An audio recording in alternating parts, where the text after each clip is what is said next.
Hey, this is Pastor Richard with the WeTV Dropkick, and I'm sitting outside of Zion Lutheran Church, and we're getting ready for another funeral here today. We had a funeral earlier this week on Thursday, and then one today, and it's been one of those weeks where, boy, death has taken two individuals, two beloved saints of our parish, and when death strikes, I mean, it definitely it's unsettling.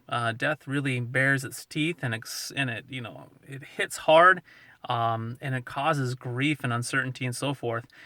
With that said, though, I'm very thankful to both the families this last week in wanting to have what we would call a Christian funeral. Now, that may sound kind of weird to hear, but in our modern day and age, we can't necessarily assume that everyone wants a Christian funeral. In fact, more and more and more in our modern day and age, there's a tendency to have what we would call not funerals, but these celebrations of life.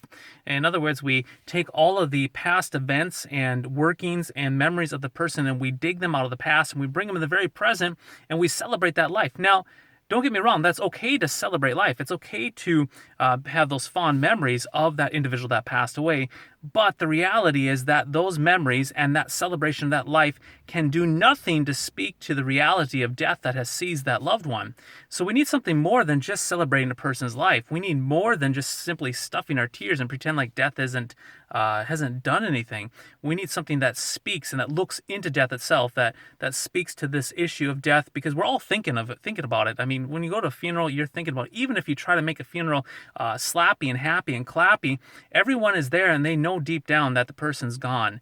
And so we have to have a message that speaks to death itself. And so this last week and this afternoon, man, I'm just so thankful for this message of Christ crucified and resurrected, that Christ has been crucified, that all of our sins are forgiven, that the sins of these beloved ones who passed away, that they are forgiven and they're clothed in the baptism of Christ. I mean, man, just think about this. The baptismal liturgy, it baptizes these wonderful saints, and then it leaves it open-ended. And then the funeral service, at least in our LCMS funeral services, it picks right off where the baptism left off, and we pick up right where that baptism holds them, that washes them, that cleanses them, that they are saints in Jesus because of their baptism being washed in Jesus.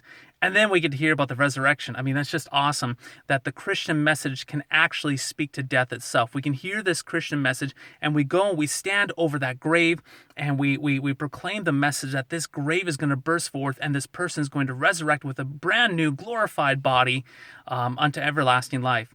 I mean, think about that. I mean, that message, it speaks to death itself. It's a message that we have to hear, a message that if we just simply celebrate life, we're not going to hear. We're not dealing with death itself. But the Christian message, the message of Christ crucified for the forgiveness of sins, tells us that the person is forgiven, they're redeemed. And then the message of the resurrection, that Christ will come back someday and resurrect that body from the grave, giving a brand new glorified body to them.